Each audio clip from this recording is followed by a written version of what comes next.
আমি আল্লাহ তোমারে জানিয়ে দিলাম, তুমি কাজে লাগাও বা নষ্ট করো হায়াতটাকে, আমল করো কিংবা নাফরমানি করো, আনুগত্য করো আর অবাধ্যতা করো, তুমি মনে রাখো এই অবস্থাতেই একদিন তোমার ওয়াজাআত সাকরাতুল মাউতি বিল হক, সত্য সত্য কাজে লাগাও আর বরবাদ করো, একদিন সত্যি সত্যি তোমার মৃত্যু যন্ত্রণা চলে আসবে, মৃত্যুর সময় হয়ে যাবে।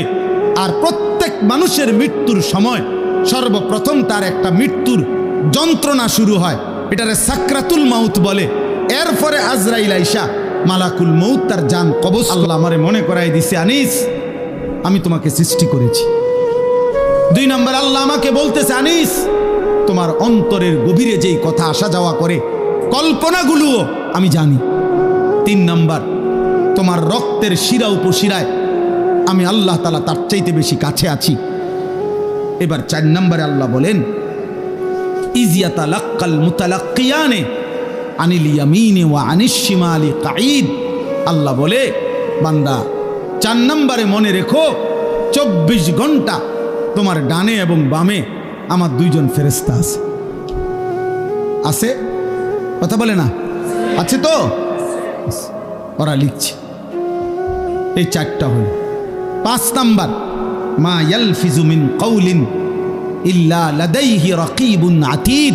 আল্লাহ বলে, বান্দা তারা তো 2 জন আছেই, অতিরিক্ত আরেকজন ফেরেশতা আছে যে তোমার এই 2 জবান মানে 2 ঠোঁটের মাঝখানে যে জিহ্বা, এই জিহ্বা দিয়ে তুমি যা বলো, যখন যা বলো, যা করো, 24 ঘন্টায় তুমি যেই শব্দটাই বলো না কেন, উচ্চারণ করো না কেন, ভালো মন্দ, উপকারী অপকারী, জিকির দাও করো আর গালি দাও, আল্লাহ বলে এই জিহ্বা দিয়ে যা বের হয়, আল্লাহ তাআলা বলেন আমার আরেকজন ফেরেশতা তোমার মুখের প্রতিটা উচ্চারণ লিখে রাখে।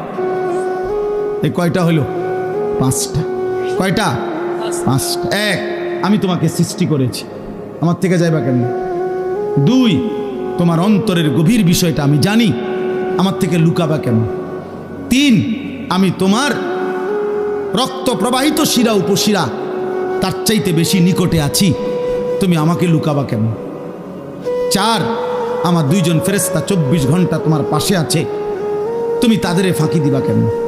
5, আমার একজন ফেরেশতা তোমার জবানের সমস্ত উচ্চারণ লিখে রাখতেছে, তাকে আড়াল করবা কেমন?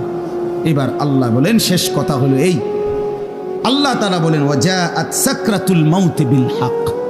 বান্দা এই আমি দেখতেছি, আমি জানি, আমি তোমার কাছে আছি, আমার 2 জন ফেরেশতা, আমার একজন পৃথক জবানের কথা লেখার ফেরেশতা, এই পুরা তত্ত্বাবধানের ভিতরেই আমি আল্লাহ তোমারে জানিয়ে দিলাম, তুমি কাজে লাগাও বা নষ্ট করো হায়াতটাকে, আমল করো কিংবা নাফরমানি করো, আনুগত্য করো আর অবাধ্যতা করো, তুমি মনে রাখো এই অবস্থাতেই একদিন তোমার ওয়াজাআত সাকরাতুল মাউতি বিল হক, সত্য সত্য কাজে লাগাও আর বরবাদ করো, একদিন সত্যি সত্যি তোমার মৃত্যু যন্ত্রণা চলে আসবে, মৃত্যুর সময় হয়ে যাবে।